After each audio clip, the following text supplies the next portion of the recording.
El título del webinar de hoy es la agricultura regenerativa en la cuenca del Ebro, donde tocaremos algunos puntos de esta cuenca, pero principalmente nos enfocaremos en las bases de la agricultura regenerativa con un tinte en la eficiencia hídrica, con un enfoque especial en la eficiencia hídrica.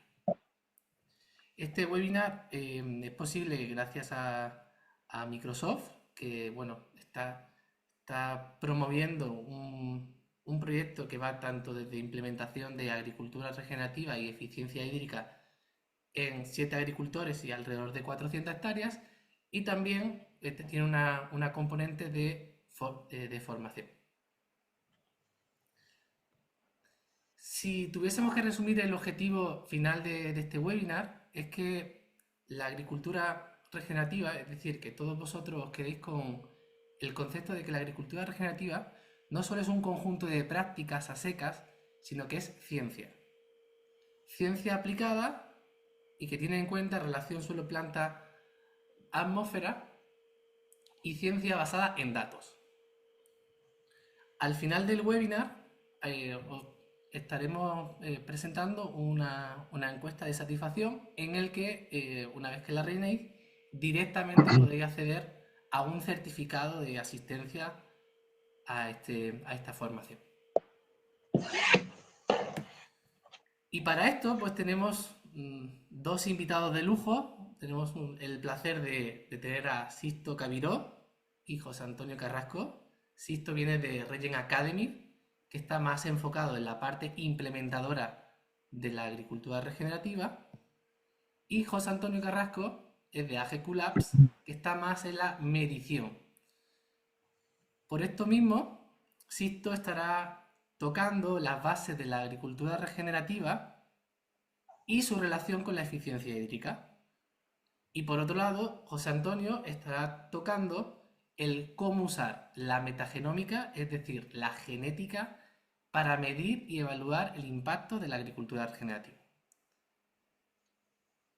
Esto es relevante porque tan importante son las prácticas como medir con datos, justamente para hacer y tener coherencia con agricultura regenerativa como ciencia. Y es por ello que hemos dedicado un tercer bloque, que estaré dando yo, donde hablamos de la conexión de la agricultura regenerativa con la agricultura basada en datos, específicamente en el monitoreo y la gestión hídrica de precisión. Perfecto. Por último, dejen sus preguntas directamente en el chat y al final del webinar pues directamente estaremos contestando. Por lo que, Sisto, todo tuyo. Muy bien, ¿se me oye? Perfectamente. ¿Qué tal? Bueno, un saludo a todos, soy Sixto y os voy a hablar de, como comentaba, de la relación que hay entre la agricultura regenerativa en la eficiencia hídrica.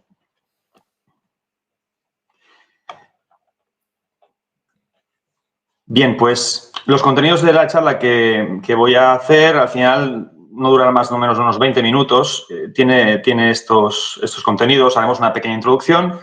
Hablaremos de los efectos de la agricultura convencional, más que nada para entender también de dónde venimos y para ver realmente los cambios que proponemos desde la agricultura regenerativa a dónde nos pueden llevar. Y luego entraremos más en la materia que nos atañe, que es la agricultura regenerativa y la eficiencia hídrica. Pondré algunos ejemplos de estrategias o de técnicas que se pueden usar para precisamente mejorar esa eficiencia hídrica y luego haremos una breve conclusión. Bueno, creo que todo el mundo sabe que estamos en la trinchera contra la desertificación en España. Realmente tenemos un gran problema y, bueno, también desde la agricultura regenerativa y desde restablecer el balance hídrico podemos hacer mucho para luchar contra esta problemática. Y, en general, pues el manejo agrícola tiene mucho que decir. No solamente el cambio climático es un condicionante, sino que también podemos hacer cosas para mitigar ese impacto. Sí. De hecho, como datos interesantes, y esta diapositiva me gusta usarla normalmente porque son datos del MITECO que nos habla de que, bueno, que la cantidad máxima tolerable de pérdida de suelo en España se sitúa entre las 2 y las 3 toneladas por hectárea.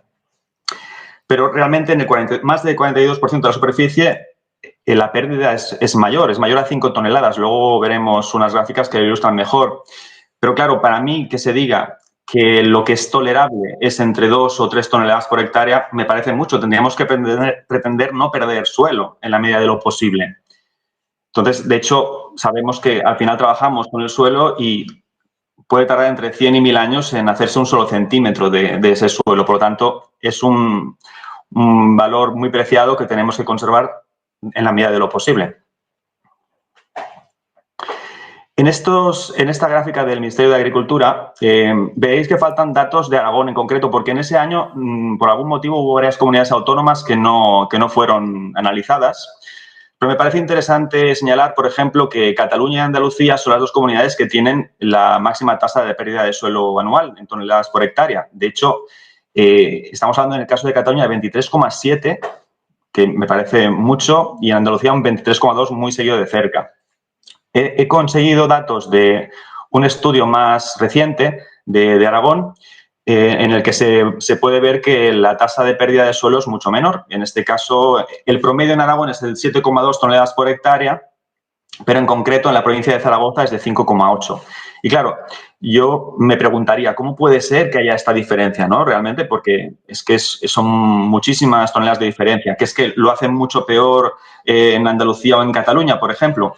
Y en realidad es una pregunta legítima para hacerse, pero tiene que ver con muchos factores, pero sobre todo, por ejemplo, la orografía, el terreno, el hecho de que haya más pendiente, por ejemplo, el hecho de que haya más presión urbanística o el hecho de que haya abandono de cultivos en zonas de pendiente es un valor que incide muchísimo en esa tasa de erosión. Por lo tanto, no lo podemos atribuir solamente a las prácticas, sino que es un conjunto de variables que permiten entender estas diferencias. Pero es importante saber que este hecho se da para tener un orden de magnitud realmente de en qué situación estamos para poder intervenir. Bueno, entonces, hablando de la agricultura convencional, sin demonizar ni ser aquí muy exagerados, ¿no? Pero sí sabemos los efectos del laboreo y el volteo especialmente, la aplicación de fitosanitarios y la aplicación de abonos de síntesis química. Serían estos 3 grandes ejes que sí es cierto que la agricultura pues, ha funcionado hasta ahora y nos ha permitido evolucionar y avanzar como sociedad, ¿no? Pero realmente estamos viendo que nos estamos quedando sin suelo realmente y que cada vez necesitamos, como veremos en la próxima diapositiva, cada vez entramos en un ciclo, ¿no? En el que cuando hacemos volteo especialmente, aplicamos herbicidas y químicos, producimos la muerte del suelo y eso lleva a un desequilibrio que nos lleva a utilizar más abonos de síntesis química, más tratamientos fitosanitarios, porque además las plantas no están en las mejores condiciones nutricionales y llegamos a un ciclo que se muerde la cola del que es muy difícil salir. De hecho, generalmente en agricultura regenerativa decimos que hay un peaje. Cuando uno quiere cambiar de convencional a regenerativa, claro, ese suelo tiene una inercia y unas tendencias que son difíciles de revertir y hay un proceso, hay como un periodo de desintoxicación, digámoslo así, que suele hacer que la producción pueda bajar dependiendo del tipo de cultivo. Sí. Entonces, claro, con este manejo, al final, lo que estamos haciendo es que nuestros suelos estén expuestos, en este caso, a la erosión hídrica, por ejemplo, y en la siguiente diapositiva, supongo que a lo mejor os sonará cuando se empezó a cultivar de forma extensiva en todo el centro de Estados Unidos, en la primera mitad del siglo pasado, se dio el fenómeno del Dust Bowl, del bol de polvo, ¿no? Porque todo ese suelo que estaba sin roturar, de repente se empezó a roturar y la erosión que se produjo fue enorme. Y no solamente la erosión que se produjo, sino las consecuencias para la población, porque imaginaros que se os viene una nube como esta de polvo. Bueno, me recuerda un poco como, no sé si habéis visto la película Interstellar, que de alguna manera es un poco lo que sale, ¿no? Que de alguna manera yo creo que está inspirado ahí. Sí, pasa si quieres, Pablo.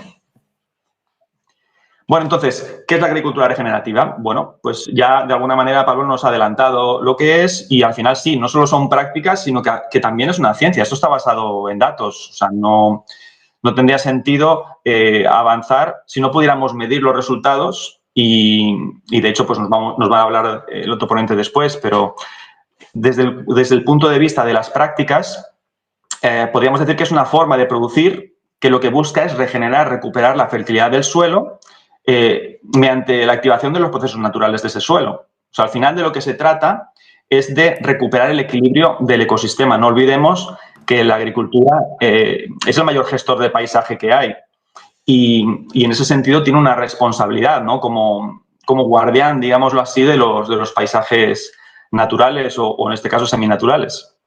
Entonces, aquí tenemos la escala de permanencia de Yeomans. El señor Yeomans fue quien inventó, entre otras cosas, el diseño Keyline, del que luego os hablaré, que básicamente consiste en mejorar el aprovechamiento hídrico en el suelo, pero desde una escala más geográfica. De hecho, si os fijáis, la escala de permanencia, que es un criterio que usamos desde The Regen Academy para diseñar nuestros proyectos, va de lo que es más difícil de cambiar a lo que es más fácil de cambiar, digámoslo así, ¿no? O dicho de otro modo, de lo que es más permanente a lo que es menos permanente.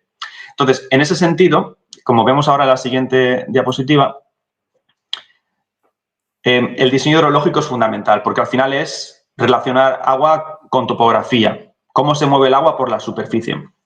De hecho, en esta imagen es de un proyecto real que hice hace poco y es de un análisis de las escorrentías que se pueden ver, las líneas azules no son ríos, sino que es por donde el agua se acumula y va haciendo pues esos torrentes, ¿no? Por donde se acumularía el agua.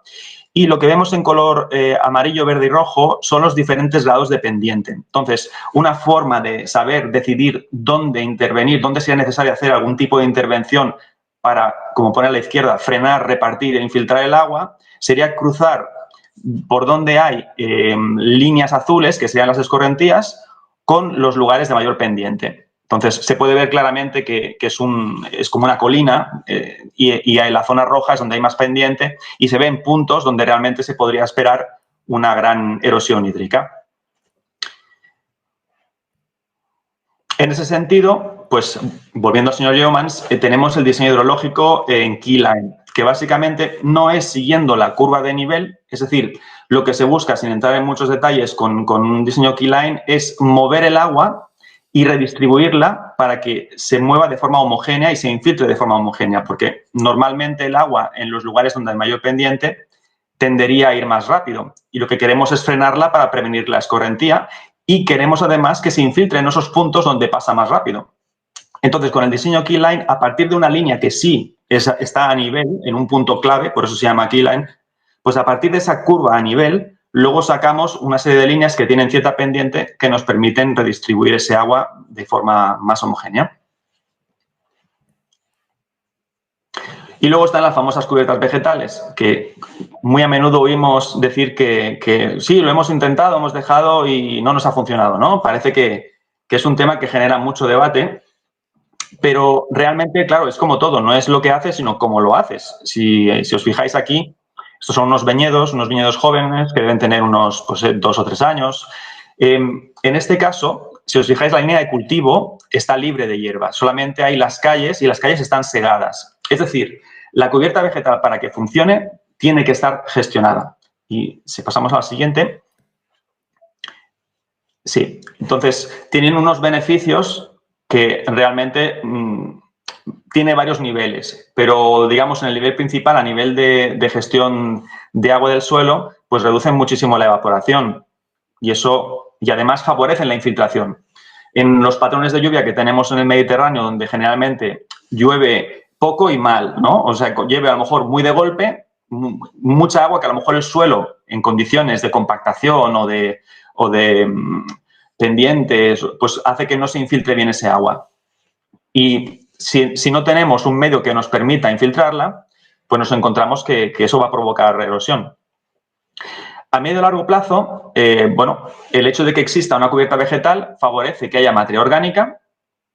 Además, favorece la formación de agregados que dan estructura y porosidad al suelo y además favorece la actividad biológica.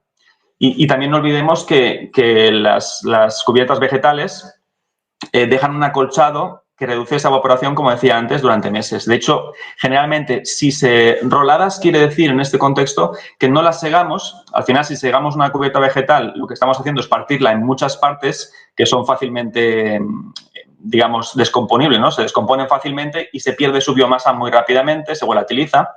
Y en el caso de roladas, lo que hacemos es que tumbamos la planta entera y así permanece mucho más tiempo su biomasa en la superficie para hacer un acolchado más duradero.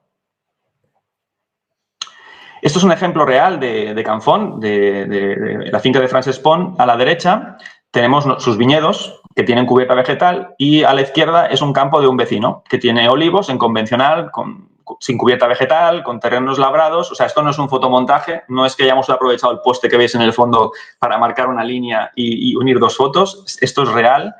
Y es una prueba empírica de que realmente funciona, porque estamos hablando de dos terrenos, uno al lado del otro, con la misma pendiente, con la misma textura de suelo, pero con un manejo totalmente diferente.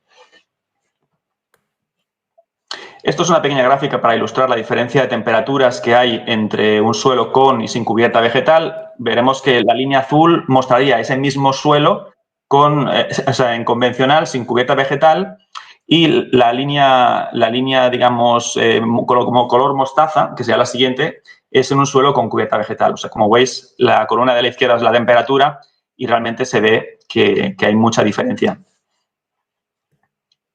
De hecho, esto es también en el mismo viñedo que os he enseñado en la foto antes, con un viñedo que hay contiguo. El de la izquierda es de Canfón y el mismo día, en el mismo momento, la temperatura era pues ya veis la diferencia, ¿no? Son prácticamente 9 grados, o sea que es muy significativo y esto, obviamente, pues tiene un impacto en la evaporación que se produce.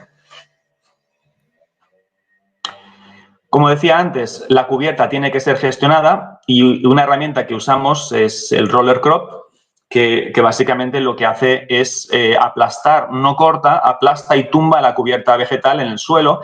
Generalmente se hace en verano o cuando la cubierta vegetal está seca, porque tiene que estar encañada para que cuando la tumbamos no se vuelva a levantar. Si está verde, es muy probable que se vuelva a levantar y quizá la gestión sería otra, como por ejemplo segar. Después, otra de las estrategias que adoptaríamos de la regenerativa, obviamente, es el mínimo laboreo. Hay casos en los que realmente es prácticamente imposible no hacer aunque sea un mínimo laboreo, pero hay que saber que cuando hacemos estamos provocando una serie de desequilibrios. Sí que es cierto que cuando labramos, al final es como abrir el tiro de la chimenea, ¿no? O sea, provocamos más oxigenación y una activación y mineralización más rápida de la materia orgánica. Entonces, a corto plazo, sí que es cierto que funciona el laboreo, pero bueno, de hecho, muy a menudo se dice que una labrada son 15 litros, ¿no?, por metro cuadrado. Claro, estamos rompiendo los agregados, pero estamos gastando los ahorros de forma muy rápida y encima estamos perdiendo la hucha, porque si nos cargamos los agregados no tenemos dónde luego almacenar esa agua, ¿no? Entonces, el mínimo laboreo es una estrategia fundamental para llegar a este último punto, sí, que es este perfecto. Al final hemos ido de una escala topográfica hasta llegar a la estructura del suelo. Y digamos que el objetivo final y último de la agricultura regenerativa sería conseguir tener un suelo vivo en el que estos tres elementos fundamentales se equilibran a nivel mineral, a nivel orgánico y a nivel de micro y macrofauna del suelo y microorganismos en general. Para poner un ejemplo, pues un 1% de materia orgánica en el suelo es capaz de almacenar 23 litros por metro cuadrado, que realmente es una barbaridad. Luego también, sí, no sé por qué, a ver, sí. Después, a nivel de fertilización, claro, si estamos hablando de que no podemos utilizar abonos de síntesis química, bueno, ¿cómo lo hacemos, no? Pues al final, básicamente, pues con materia orgánica, con compost o estiércol en algunos casos, pero también hay otras formas indirectas de alguna forma, entre comillas, abonar, ¿no? Como es hacer rotaciones de cultivo, incorporar leguminosas en el suelo, los abonos verdes también. Y luego, sobre todo, corregir el balance mineral. Si estamos siempre exportando de la finca los mismos nutrientes en la misma proporción porque no estamos haciendo rotaciones, pues al final vamos a crear desequilibrios que van a provocar el bloqueo de nutrientes. bueno, esto me parecía bastante gráfico, ¿no? Que hay más personas, o sea, hay más microorganismos en una cuchara de suelo sano que en el planeta. O sea, como no los vemos, al final no les damos la importancia, pero es que son realmente la base de todo lo demás. Al final es un poco como nuestra flora intestinal, ¿no? Si tenemos unos intestinos con una buena flora intestinal, realmente todo nuestro sistema inmunológico funciona mejor y es la base desde la que partimos. Y en el caso de la macrofauna, pues bueno, a veces las ignoramos, pero las lombrices, que hay de muchos tipos, estas son más bien de superficie, pero realmente son las que nos hacen la labrada biológica, son las que tienen que hacer el trabajo por nosotros y tienen esta capacidad de generar humus de lombriz por hectárea y año. 150 toneladas me parece una cifra que es bastante importante. Esto conectando con la idea del suelo vivo, básicamente de Francis Chabouzou, no sé si hay alguien que hable francés, lo siento mucho si me he cargado la pronunciación, pero este señor hizo la teoría de la trofobiosis, que básicamente consiste en que un suelo fértil, equilibrado y vivo al final hace que las plantas estén mejor alimentadas y si una planta está bien alimentada, por lo tanto, no va a sufrir tanto el ataque de plagas y enfermedades. Por lo tanto, muchas veces cuando vemos una plaga o una enfermedad es un indicador de que algo está pasando y de que hay algún desequilibrio que tenemos que librar. Y ya por último, en la medida de lo posible, que no es tan fácil, ¿no? Al final, en la Revolución Verde separamos agricultura de ganadería y se pierden esas sinergias que realmente eran muy útiles. O sea, de hecho, está demostradísimo, sobre todo en el pastoreo o el manejo holístico, que la sinergia que hay entre el pastoreo de especies rumiantes con el suelo, con la vegetación de cobertura, favorece de forma muy eficiente y rápida la incorporación de materia orgánica en el suelo, no solo por las deyecciones que hacen, sino porque la planta, cuando le quitas parte aérea, al final está sacrificando parte de raíz que luego va a formar parte de esa materia orgánica del suelo. Es cierto que cuesta mucho encontrar pastores hoy en día o rebaños, pero en la medida de lo posible tendríamos que buscar la manera de reincorporar los animales en los sistemas, aunque sea solo aplicando estiércol, pero las energías que hay es una pena que se pierdan. Y ya por último, como conclusiones, vuelvo a conectar con lo que decía al principio, que al final la pérdida de suelo fértil y de desertificación no son solo consecuencia del cambio climático. Obviamente no nos lo pone fácil, pero tenemos mucho que decir también y yo creo que este es el mensaje esperanzador que me gustaría lanzar desde aquí. Realmente podemos conseguir revertir este cambio. Y de hecho en el Sahel están haciendo el Green Belt, ¿no? Que están luchando contra la desertificación en el África, luchando contra el Sáhara, ¿no? Si lo hacen ellos allí, ¿por qué no lo podemos hacer aquí? Pues ya con esto creo que termina mi presentación y espero que os haya servido. Perfecto. Muchas gracias, Sixto, por tu presentación. Creo que ha sido muy completa y a todos nos ha dejado con ganas de saber un poquito más sobre las prácticas regenerativas.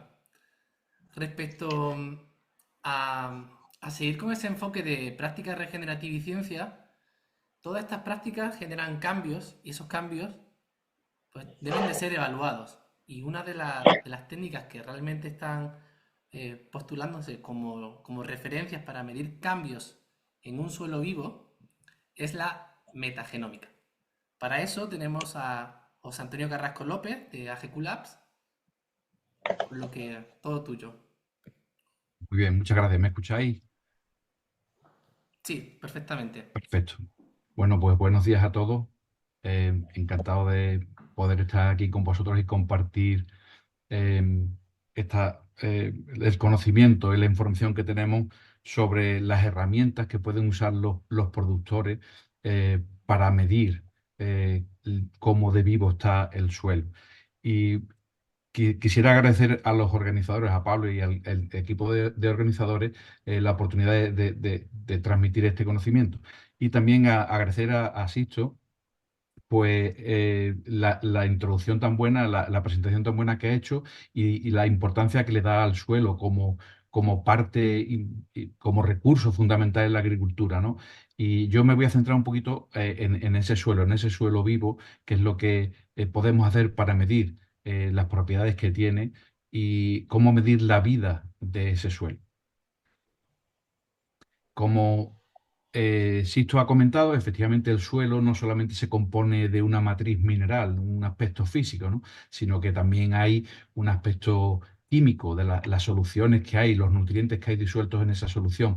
Y después también tiene una parte viva, que se compone por todos los organismos vivos que están en ese suelo. Pueden ser bacterias, virus, protistas, gusanos, las raíces de las plantas, las raíces, los restos vegetales, la materia orgánica. Sí que es una matriz muy compleja.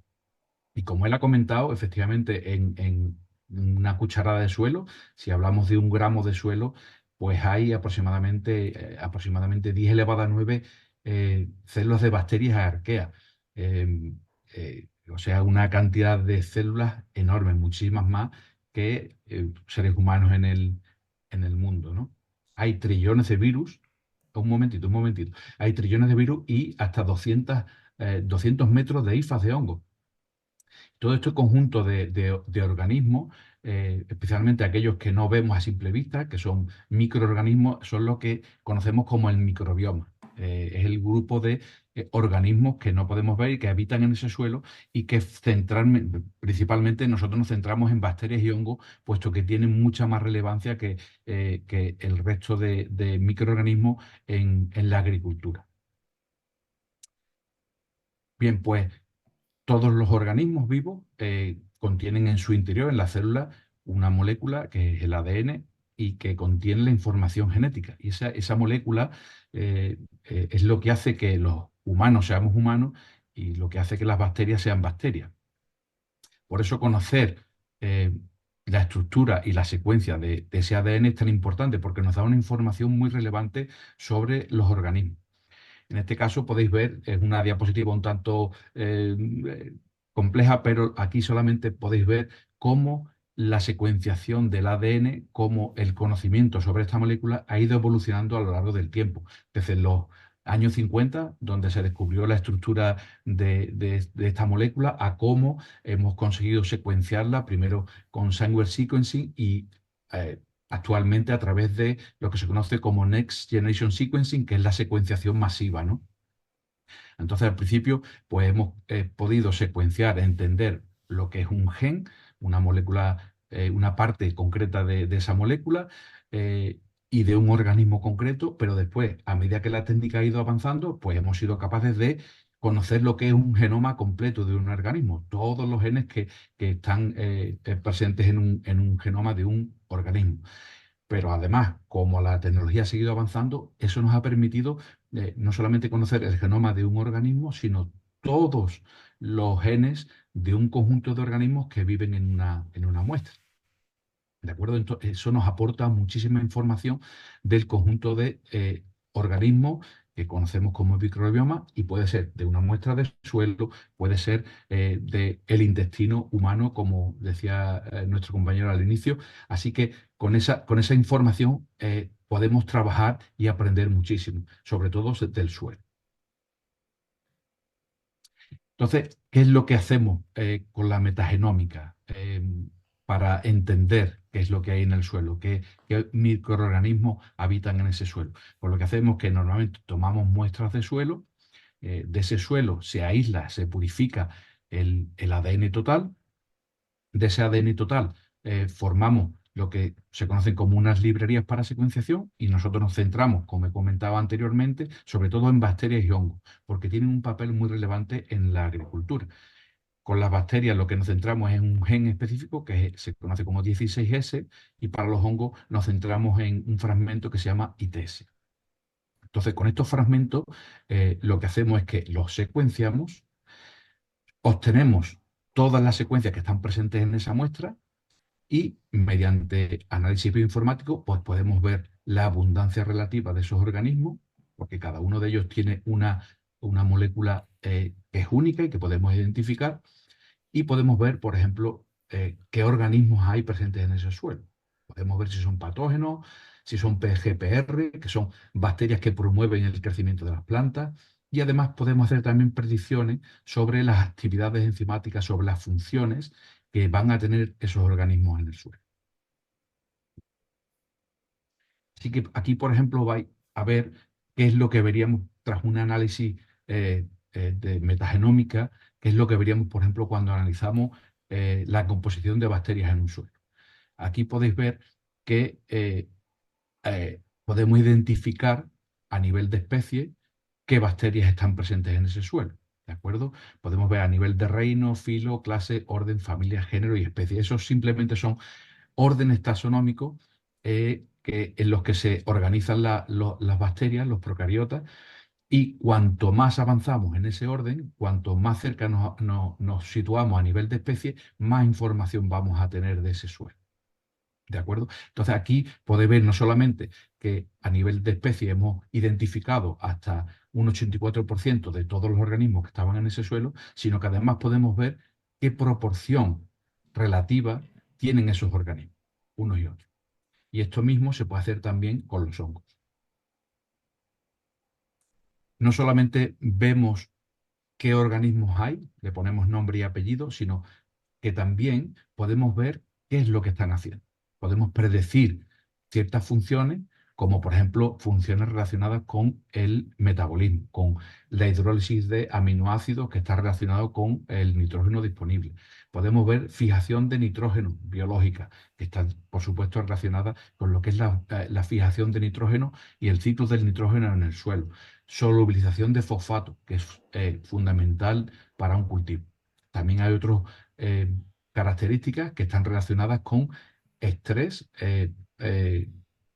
abiótico, como por ejemplo respuesta a sequía, segregación o producción de isopolisacáridos que aumenta la humedad y la estructura del suelo, secreción de sideróforos que está relacionada con la disponibilidad de hierro en el suelo. Y también podemos identificar otras funciones como por ejemplo funciones bactericidas, que son funciones que matan a otras bacterias, fungicidas, que matan a otros hongos, insecticidas y nematicidas, los cuales son funciones de control biológico en ese suelo. Y también podemos ver funciones relacionadas con la producción de hormonas vegetales, como la ACC de aminasa, ácido endolacético, citoquina, gibberelina, que lo que actúan es sobre el crecimiento de la planta. Y como decía, esto también se puede hacer con los hongos. Aquí tenemos una imagen que lo que se hace exactamente es lo mismo, como identificar los hongos a nivel de género y ver qué funciones tienen. Entonces, si integramos toda esta información, por ejemplo, y vamos hacia atrás un momentito en la diapositiva anterior, porque las diapositivas que os he mostrado son de 2 muestras de suelo que hemos analizado. Si os fijáis, por ejemplo, en el recuadro arriba a la derecha, vemos que una de las muestras tiene una respuesta a sequía muy elevada, ¿de acuerdo? Y si pasamos de nuevo hacia adelante, aquí vemos la composición de hongos. Entonces vemos que en la muestra de abajo, que es la misma que os he mencionado antes, pues vemos que hay una composición de hongos que es distinta a la muestra de arriba. Eso unido a la expresión de genes de resistencia a sequía nos indica que en este suelo, por ejemplo, hay un problema de presencia excesiva de hongo, que además está unida a un problema de sequía. Por lo tanto, le podemos dar al agricultor información interesante sobre cómo actuar con esa información. ¿De acuerdo? Pasamos.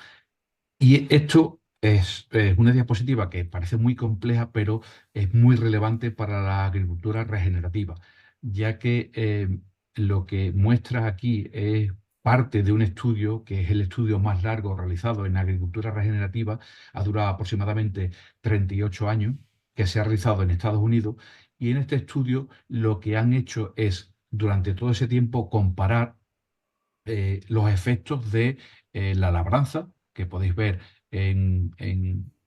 a la izquierda, till y reduced till. Exactamente, till es labranza, la habitual, la estándar, la que se realiza siempre, y abajo, reduced till es una labranza mínima. Y también han comparado lo que sería la cobertura, el cultivo, o sea, utilizar cobertura, vegetales de cobertura, o no utilizarlo. además de combinar distintos tipos de fertilización, como fertilización orgánica, estiércol, fertilización química, la más habitual en cultivos tradicionales ahora mismo, y fertilización con leguminosas. Entonces, lo que han hecho a lo largo de todos esos años es ver cómo el microbioma cambia. Y entonces han visto que en bacterias hay ciertas familias que suben, como podéis ver con las flechitas que muestro a la derecha, hay ciertas bacterias, ciertas familias que su composición relativa sube, otras que bajan. Sin la cubierta vegetal hay familias que bajan también su composición relativa, y en hongos sucede lo mismo. ¿Esto qué es lo que indica? Indica que hay una serie de marcadores que son muy indicativos del tipo de labranza, el tipo de cobertura y el tipo de fertilización que se está usando.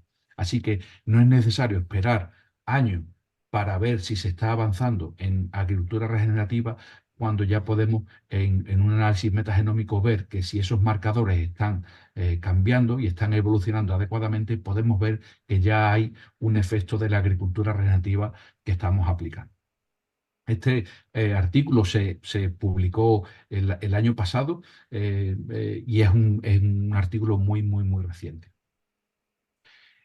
¿Qué podemos hacer entonces con la metagenómica? Pues, como os estaba diciendo, podemos identificar microorganismos que son beneficiosos, que promueven el crecimiento de las plantas, pero también podemos identificar aquellos que son patógenos y que pueden dar un riesgo para el cultivo. Por supuesto, podemos identificar aquellos organismos que están relacionados con los ciclos del nitrógeno, el fósforo, el potasio, y que son muy importantes para el cultivo. Podemos detectar cambios en la riqueza y diversidad de estos microorganismos, que nos indican si el manejo que estamos haciendo es adecuado y si va respondiendo a los requerimientos de agricultura regenerativa, porque podemos ver cómo esos taxones microbianos cambian a lo largo del tratamiento o del manejo que estamos haciendo. Podemos determinar, un momentito todavía, que no he terminado, podemos determinar la funcionalidad del microbioma, ¿no? Los genes que ya he comentado antes, genes de producción de hormonas vegetales, de fijación de nitrógeno, de actividad de ACC de aminasa, que es un alivio del estrés para las plantas. Y podemos ver, por ejemplo, producción de metabolitos como antibióticos o antifúngicos. Ahora sí podemos pasar a la siguiente. Adicionalmente, hay otras técnicas que son también muy útiles para los agricultores y que no están directamente relacionadas con la metagenómica, porque la metagenómica nos puede dar una predicción de las funcionalidades.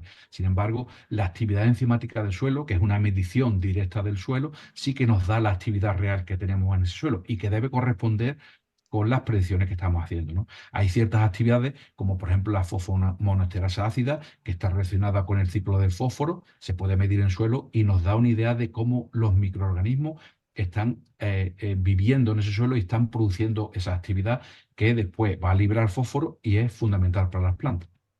Otra actividad es la beta-glucosidasa, que es un indicador muy significativo de la salud del suelo, ya que está relacionada con el ciclo del carbono, cómo todo ese carbono se recicla y se metaboliza para disposición de las plantas.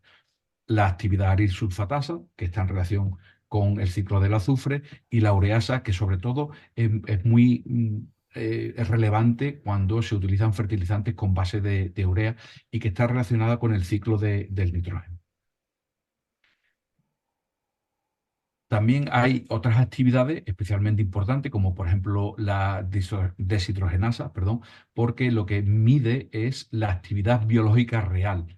Esta nos da también una medida de la vida de los microorganismos, porque es una actividad que solamente se produce dentro de las células y solamente los organismos vivos son capaces de producirla. Así que estamos midiendo los organismos vivos que están en ese suelo. Las anteriores son actividades que se secretan al exterior y, por lo tanto, no tenemos una idea de si el organismo está vivo o muerto cuando se mide esa actividad. Pero la actividad deshidrogenasa sí que nos da una medida de todos los organismos vivos. Por supuesto, se puede hacer medidas de biomasa microbiana, tanto en carbono como nitrógeno, que nos dan una idea de la masa total de microorganismos de ese suelo, de cómo vivo, de cuán vivo está ese suelo, ¿no? Y el ergosterol, sobre todo, nos da una medida de los hongos, ya que es un marcador que es específico de hongo. Está en la membrana de los hongos y solamente en ellos. Por lo tanto, nos da una estimación de la biomasa de los hongos.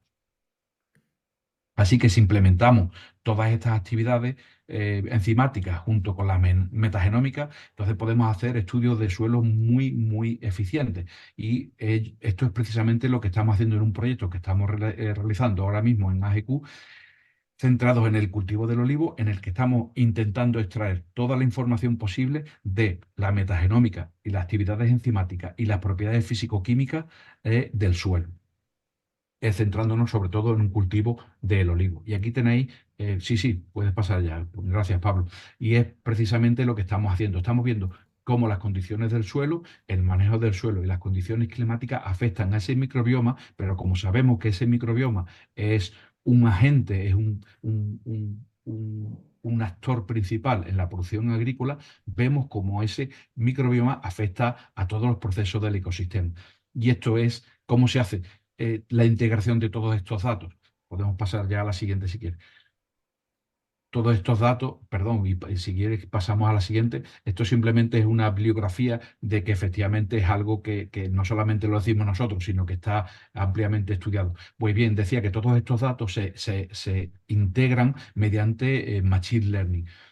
En el estudio anterior que vimos, que comenté de que se publicó en la revista Nature, que es un estudio muy relevante, lo que hacen es que integran todos los datos que tienen mediante Machine Learning, inteligencia artificial, porque han visto que mediante esos estudios, esas herramientas, se pueden obtener unos biomarcadores que mediante técnicas tradicionales no se pueden ver. Entonces nosotros estamos haciendo algo parecido, centrándonos en el cultivo del olivo, estamos integrando todas las físico-química, toda la bioquímica y la metagenómica para finalmente hacer un modelo matemático que identifique unos biomarcadores relevantes para los agricultores. Y al final, pues lo que se hace es un informe para el cliente para que ellos actúen de forma adecuada. Entonces son herramientas muy poderosas que nos dan la medida de cuán vivo está ese suelo y qué organismos están presentes. Este proyecto lo estamos haciendo en colaboración con la Universidad de Sevilla y otras dos empresas, el ISBio y Sesplessing, que nos ayudan a interpretar y analizar todos los datos y que además nos ayudan eh, a obtener nuevas formas de medir cómo de vivo está el suelo. Por ejemplo, la Universidad de Sevilla, en el Departamento de Microbiología, lo que están haciendo es caracterizar la bacterias promotoras del crecimiento de las plantas que detectamos en las muestras que analizamos. Por lo tanto, es una forma también de corroborar los datos que obtenemos con medidas de laboratorio muy exhaustivas que realiza la universidad, ¿no? Este es el resumen del proyecto, es un proyecto enorme de 32 meses, con los que intentaremos obtener un modelo matemático que ayude a después extrapolar todos estos datos a cualquier otro cultivo. Y por supuesto, servicios que podemos hacer relevantes para la agricultura regenerativa, pues podemos hacer extracción de ADN, podemos hacer control de calidad, preparación de las librerías, la secuenciación, ver qué características y qué funcionalidades tienen esos microbiomas, hacer análisis de riqueza y diversidad, si se quieren analizar cultivos ecológicos, análisis comparativo entre muestras, sobre todo para eficiencia de biofertilizantes. Si se están utilizando biofertilizantes, la metagenómica también es una herramienta fundamental para ver la eficiencia de ellos y, por supuesto, detección de patógenos. Y ya pasamos a la última diapositiva. Y aquí lo que queremos es implementar toda esta metagenómica, toda esta información que tenemos, pues para estudios de microbioma del suelo, de eficiencia de biofertilizantes, sostenibilidad, bonos de carbono, detección de patógenos. Queremos poner a disposición de los productores pues las herramientas de las que disponemos, y no solamente las herramientas, sino también del conocimiento extenso que tenemos en la empresa. Y con esto terminamos la presentación. Muchas gracias por vuestra atención. Muchas gracias, José Antonio. Creo que a todos nos ha quedado claro como lo que no vemos es casi más importante de lo que podemos ver. y sin duda la genética ha llegado para quedarse. Y conectado con los dos bloques que hemos estado hablando, pues justamente una última reflexión, que es este bloque que me toca a mí, fue conectar dos mundos que hasta ahora se han estado abordando de forma independiente, pero verdaderamente vienen para trabajar juntos, que justamente es hacer trabajar la naturaleza y la tecnología, dejar hacer lo que sabe hacer la naturaleza y dejar hacer lo que sabe hacer la tecnología. ¿Para qué? Para regenerar el suelo, para regenerar todo el sistema agrícola y hacerlo con los criterios que realmente necesita un productor, con eficiencia y con precisión. Para ello hemos recolectado ciertas tecnologías que utilizamos en nuestro día a día, que nos parecen muy útiles y que, una vez más, con el tinte de la eficiencia hídrica, nos ayudan a disminuir el consumo de agua y mejorar la huella hídrica. Dentro de estas tecnologías, que son totalmente complementarias a las que ha comentado tanto Sisto como José Antonio, vemos como especialmente útil herramientas basadas en teledetección, ya sea drones o basados en satélites, que nos permitan y que permiten ciertos beneficios. En concreto, enfocada en la eficiencia hídrica, es que nos permiten estimar las necesidades hídricas y, por tanto, hacer un riego eficiente, que ahora comentaré por qué es necesario hacer un riego eficiente en una agricultura regenerativa. Nos permite, por un lado, hacer generación de ambientes diferenciados, nos permite hacer una implementación de la cubierta vegetal gestionada, es decir, dónde se está desarrollando la cubierta vegetal y dónde tendría que estar actuando, y nos permite poder detectar enfermedades o posibles problemas. En la parte de generación de ambiente es muy interesante porque justamente todo lo que ha estado comentando José Antonio, si tenemos unos buenos ambientes establecidos, realmente podemos llegar a entender a escala finca, cuáles pueden ser las diferencias fuera y dentro del suelo, dentro de nuestra finca. Complementario a los índices multiespectrales, hay una tecnología que nos parece especialmente relevante a la eficiencia hídrica y que cada vez estamos utilizando más, que es la temperatura del cultivo. Al final, la temperatura del cultivo refleja la tasa de transpiración que está teniendo y la implementación de una cubierta vegetal, la implementación de un mulching, realmente al disminuir la evaporación permite que haya mayor reserva para la planta, disponible para la planta. Y esto se refleja en su temperatura. Cuando una planta se encuentra en un estado no limitante en cuanto a condición hídrica, su temperatura debe estar o en equilibrio con la temperatura del aire o por debajo de la temperatura del aire. ¿Qué es lo que sucede? En el momento en que se empiezan a manifestar síntomas de estrés abiótico o biótico, la respuesta de las plantas es cerrar parcialmente estomas, parcialmente o completamente estomas. Esto tiene un síntoma claro. El síntoma claro es que su temperatura aumenta porque como cierra estomas no pierde agua y esa no pérdida de agua, al igual que una superficie en verano que está expuesta al sol, hace de que eleve su temperatura. Por lo que es una tecnología especialmente útil para evaluar la transpiración de la planta. Y por otro lado, toda la parte de sensórica, que en este caso vamos a comentar un poco más en detalle la sensórica de suelo, sensores de humedad.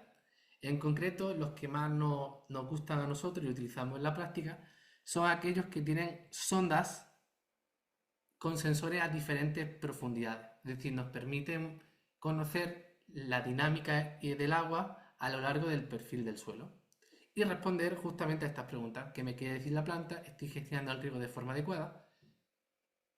Y os preguntaréis, ¿qué tiene que ver la gestión del riego con la agricultura regenerativa? La respuesta es que mucho. Cuando hacemos un uso excesivo del agua, digamos, siendo este el rango de la capacidad de agua, de almacenamiento del suelo, si no somos conscientes de que debemos de estar en el rango, podemos estar aplicando una estrategia de riego que simplemente esté sobresaturando a la planta y sobresaturando el suelo.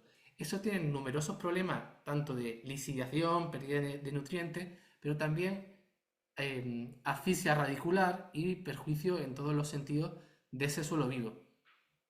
Y para ello hemos mostrado dos imágenes que son casos reales.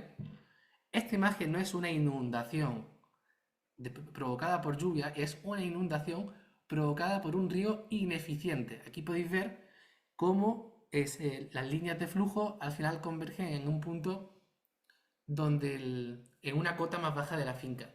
Pero esto significa lo que estamos viendo en la siguiente imagen a la derecha, que es pérdida de suelo a mansalva. Y con esa pérdida de suelo, la pérdida del potencial biológico y del suelo vivo que hemos estado comentando antes. ¿Cuál sería la diferencia de la implementación de un riego ineficiente a un riego eficiente? Pues la historia cambia. Y es justamente donde estamos visualizando y la visión que tenemos desde los promotores del webinar, donde combinando tecnología como puede ser sensores de humedad, podemos ver cómo el agua va a donde tiene que ir y el suelo, combinado con una cubierta vegetal, se establece y podemos llegar al siguiente nivel dentro de nuestra gestión agronómica. Fijaos la diferencia entre ambas. Esto es una misma finca, ¿eh? Antes de la implementación de cobertura vegetal y tecnología y después. Y una de las cosas que realmente es especialmente útil para evaluar este tipo de prácticas es la huella hídrica, porque la huella hídrica refleja de forma muy fidedigna la eficiencia de una producción agrícola, la eficiencia en el uso del agua, de modo a que ante una producción dada consumimos un volumen de agua dado, por lo que podemos o aumentar la producción y mantener el mismo consumo de agua o mantener la producción y disminuir este consumo de agua. ¿Y os acordáis del campo que hemos comentado antes, estos dos? Este de aquí, antes y después. Bueno, pues dentro de la herramienta de medición de huella hídrica con la que trabajamos, medimos la huella hídrica y el impacto de un campo sin agricultura, sin prácticas regenerativas ni tecnología, y un campo con prácticas regenerativas, en concreto cubierta vegetal y tecnología. Y la imagen habla por sí sola.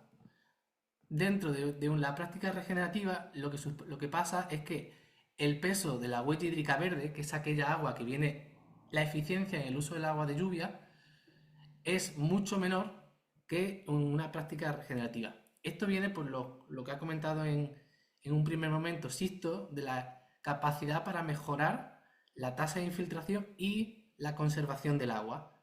Pero además, no solamente eso, sino que podemos reducir el consumo de agua azul, que viene de masas de agua superficiales o subterráneas, y el impacto que estamos generando en cuanto a contaminación del agua se puede reducir pues drásticamente. En este caso tenemos no solamente pérdida de suelo, sino pérdida de la mayoría de nutrientes que estamos aplicando, por lo que todo esto, que se traduce en un KPI de huella hídrica, se traduce también en una mayor producción y una mayor eficiencia en coste dentro de la agricultura. Conclusión del webinar: un suelo sano es capaz de absorber y retener el agua, evitando la pérdida y reduciendo la contaminación de los ríos y acuíferos. Verdaderamente esto está siendo un punto a partir del cual la agronomía, la práctica regenerativa y la tecnología están convergiendo, y somos realmente optimistas con toda esta implementación. Ahora bien, momento de vuestras preguntas, espero que os haya sido útil. Preguntas que tengáis, vamos a verlos. Vamos a verlas aquí.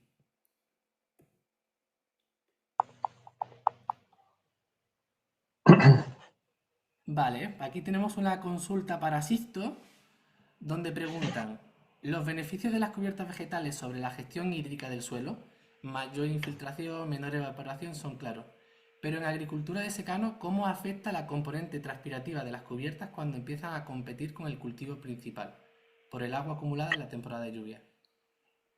Y dice después, ¿es clave la elección de especies según su desarrollo radicular, buscando aquellas que aporten beneficios de cobertura sin explorar demasiado el perfil y consumir agua almacenada? ¿Se me oye? Sí. Vale, perfecto. Pues es una muy buena pregunta y de hecho nos la encontramos muy a menudo porque hacer agricultura regenerativa en condiciones de clima mediterráneo es un reto, ¿no? Con la estación de déficit hídrico y sí, nos lo encontramos muy a menudo. Por eso decía, cuando hablábamos de cubiertas vegetales, que la cubierta vegetal no es simplemente dejar que crezcan las hierbas, ¿no? Al final hay que gestionarla, que también como comentaba Pablo. ¿Y gestionarla qué significa? Pues precisamente cuando podemos anticipar que va a entrar en competencia por agua o nutrientes con el cultivo, pues nos interesa segarla. Y eso es lo que solemos hacer. De hecho, en los primeros años, como comentaba, cuando un cultivo, por ejemplo, leñoso se está estableciendo, intentamos mantener la línea de cultivo totalmente libre de hierbas precisamente por este motivo hasta que el árbol o la viña, por ejemplo, tienen suficientes recursos. Lo que comentabas de la mezcla de especies, siempre intentamos eh, que haya una variabilidad, ¿no? Que haya biodiversidad en la cubierta vegetal. Solemos utilizar mezclas de semillas en las que hay al menos gramíneas, crucíferas y leguminosas. Entonces, claro, también tenemos que ver qué es lo que hay en ese momento, porque lo bueno también es aprovechar lo que ya está saliendo de forma espontánea. Y sobre lo que decías de intentar buscar que no tenga mucha profundidad radicular, yo creo que la clave está, o sea, nos interesa que haya profundidad radicular porque también estamos favoreciendo la infiltración en profundidad.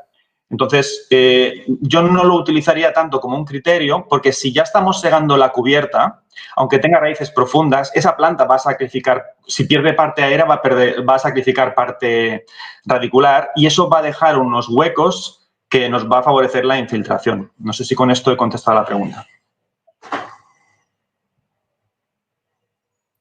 Clarísimo, Gracias, Lucas. Sixto. Bueno, la siguiente pregunta viene de Juan Prieto y dice, consulta para José Antonio y Sisto. ¿Qué evidencia experimental existe sobre la relación entre prácticas regenerativas y la disminución de enfermedades en cultivo? Y aquí dice, ¿se han medido cambios en comunidades microbianas, supresión de patógenos o mejoras en la inmunidad vegetal?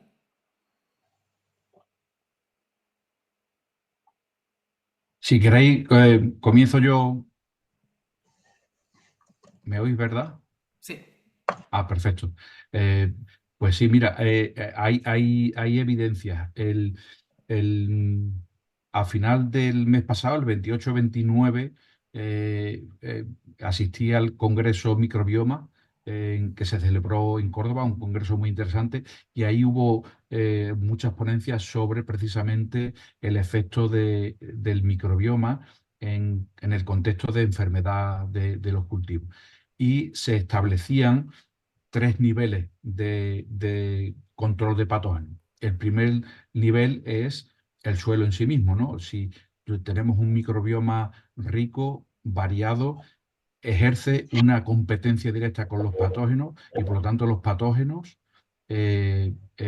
tienen muchas más dificultades en estar en contacto con la planta y causar enfermedad, ¿de acuerdo? Después hay otro nivel que es a nivel de planta en sí mismo. Hay hongos, que son hongos micorrícicos, que se asocian eh, mediante una simbiosis con la planta, de tal forma que le ayudan a, por ejemplo, extendiendo su alcance para obtener agua, por ejemplo, pero también le dan como una respuesta inmunitaria innata, de tal forma que la planta responde a esa interacción estando más preparada para responder a la presencia de los patógenos cuando llegan. Y después hay otro nivel que es lo que se conoce como suelo supresivo, en los que un conjunto de microorganismos con ciertas actividades fungicidas o bactericidas pues ejercen una supresión del patógeno en concreto del cultivo. Entonces, promover la presencia de estos organismos inhibe el efecto de los patógenos, ¿no? Así que sí que hay evidencia. Si estás interesado, Juan, a lo mejor te puedo mandar alguna de las ponencias que estaban muy interesantes y que hablaban de eso, de el efecto del microbioma sobre el control de patógenos, pero también cómo hay ciertos efectos que son similares a las vacunas que nosotros que utilizamos los humanos y cómo el microbioma prepara a la planta para minimizar el efecto de los patógenos. Así que sí que las hay, es muy interesante. Pues yo no podría explicarlo mejor ni de lejos. Quizá puedo hablar más bien de mi experiencia en campo y hablando a otro nivel, no al nivel microbiológico, sino al nivel de diversidad de especies en superficie, ¿no? Cuando hay una cubierta vegetal y se aumenta la biodiversidad de especies, eso también tiene una fauna auxiliar asociada que realmente tiene un impacto medible en el control biológico de plagas. De hecho, si alguien quiere consultar, existe una referencia, está en catalán, pero creo que se entiende bien y merece la pena, que es un libro que se llama Enemics Naturals, Enemigos Naturales. Se puede descargar gratis en la web y está hecho por el IRTA, el Instituto de Investigación y Tecnología Agroalimentaria. Creo que merece la pena y ahí precisamente hablan de la relación que hay entre especies vegetales y qué fauna auxiliar hospedan y el impacto que tiene en el control biológico de plagas.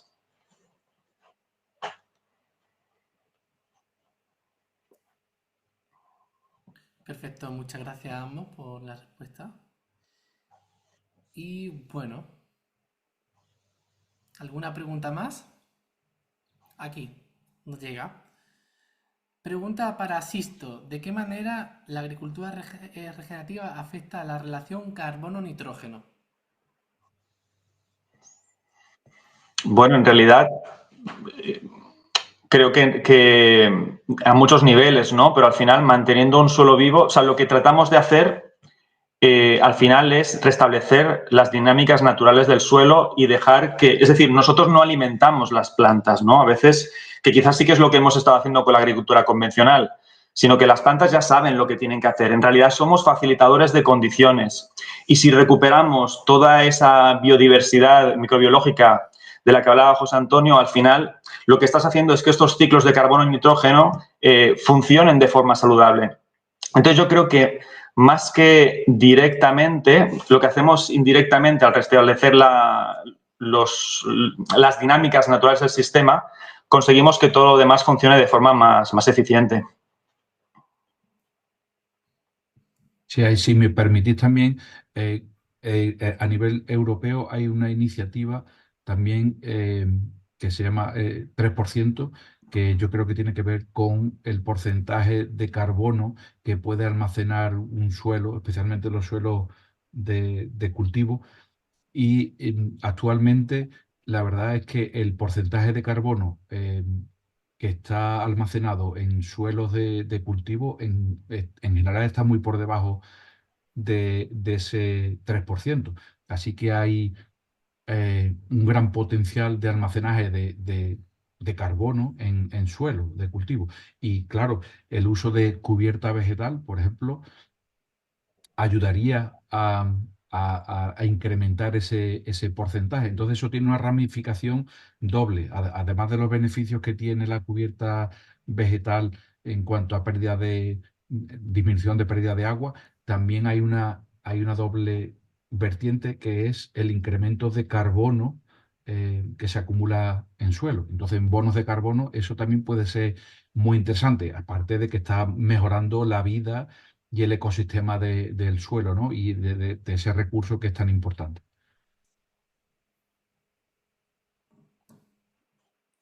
Muchas gracias, José Antonio. Aquí nos dice Francisco Manuel Povedano. Me ha encantado la presentación, enhorabuena. Mi consulta es la siguiente. Para cultivos de olivar, especialmente en zonas con lluvias muy regulares, ¿cuáles serían las primeras medidas que podríamos adoptar para comenzar a regenerar los suelos de cultivos tradicionales? Muy buena pregunta, Francisco. Sí, asumo que es para mí, o bueno, al menos desde la dimensión agronómica, puedo hablarte que utilizaría la escala de permanencia, como os he comentado antes, es decir, primero teníamos que ver realmente a nivel geográfico, topográfico, ese suelo, cómo está. Tenemos pérdidas de suelo por escorrentía, entonces, yo primero empezaría por la escala más permanente, que es la topografía, y después, claro, lo primero siempre es hacer una analítica del suelo. Tenemos que ver qué tipo con qué material estamos trabajando y luego también observar cuál es las comunidades que encontramos de adventicias que suelen ser bioindicadoras de las condiciones que tenemos. Entonces, claro, hay que intentar establecer una cubierta vegetal. Después de jugar con la topografía, lo siguiente sería trabajar con cubiertas vegetales para proteger ese suelo, conservarlo, evitar la erosión hídrica y eólica y empezar a darle pues ese cobijo que necesita toda la microbiología del suelo a través de la actividad propia de las plantas. Y después, una vez tenemos una cubierta vegetal establecida, que no es fácil en nuestras condiciones, como ya preguntaba antes Luca, ¿no? No es fácil, pero se puede hacer. Se puede hacer. Tenemos que asimilar que durante parte del año esa cubierta va a estar seca, pero igualmente va a cumplir con su objetivo.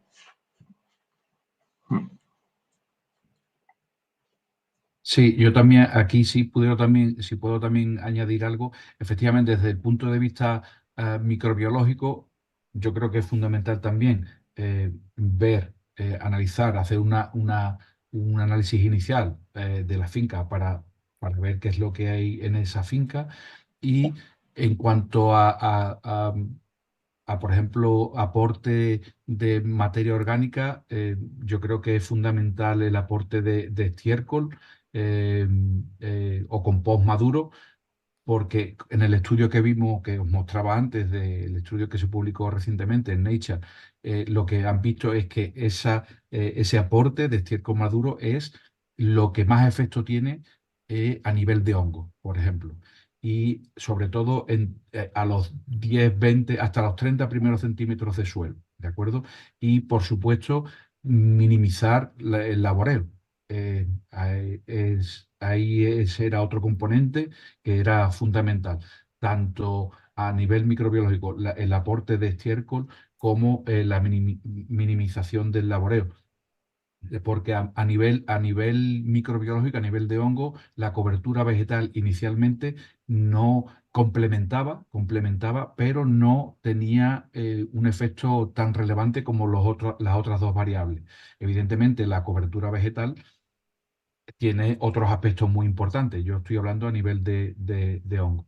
Y después a nivel de bacterias, pues si hubiese insumos que favoreciesen ciertas actividades, como por ejemplo la fijación de nitrógeno, eso favorecería también en la transición inicialmente hacia la agricultura regenerativa. Si me permitís, que totalmente de acuerdo con lo que comentas, ¿no? Obviamente la fertilización con lo que decíamos, ¿no? De devolver lo animal de alguna manera u otra en el sistema. Si tuviéramos que hablar de las primeras intervenciones, sí, lo que pasa es que a menudo nos encontramos en que es muy difícil conseguir o compost ya maduro o muchas cantidades de estiércol. A veces, si son grandes superficies, es decir, lo que dices es totalmente cierto y en la medida de lo posible lo intentamos hacer, pero a menudo en la práctica nos encontramos que el volumen de estiércol o de compost que necesitaríamos para muchísimas hectáreas a nivel, sobre todo económico, puede ser un reto, ¿no? Entonces, claro, la pregunta, si la he entendido bien, que es lo primero que harías, es lo que comentaba y también, sobre todo, lo que dices tú, ¿no? De aportar estiércol o compost. A veces no es posible y lo que hacemos también es intentar inocular microorganismos, ¿no? Porque al final yo entiendo que esa materia orgánica funciona como un gran inoculador de microbiología. Pero no siempre podemos. A veces estamos un poco limitados con eso.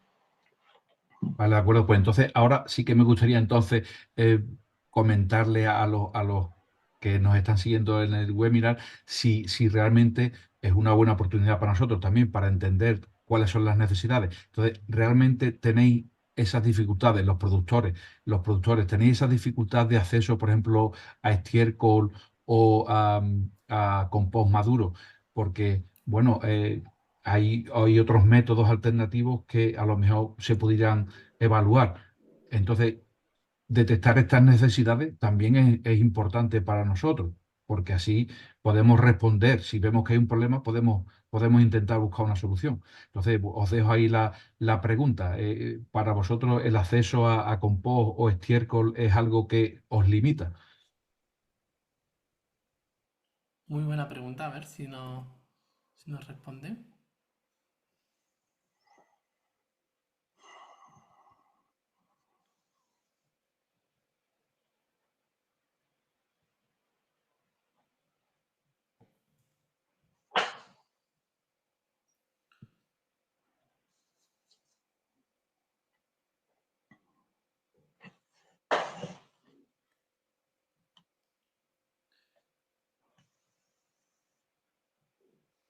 Vale, bueno, mientras tanto, dejamos esta pregunta para que la podáis responder también en el cuestionario. A ver, un segundo. ¿Qué podéis hacer aquí? Directamente, si podéis escanear el código QR y responder al cuestionario, pues directamente nos va a ser muy útil. También podéis responder a la pregunta que ha hecho José Antonio. Y una vez que rellenéis el cuestionario, os llegará un certificado de asistencia a la formación, que siempre es útil. También dejamos por aquí las diferentes webs de los participantes, por si os interesa alguno de los servicios. Y esperemos que haya sido de vuestro agrado, que haya sido útil, que haya sido práctico. Sisto y José Antonio, ¿alguna última palabra que queráis comentar?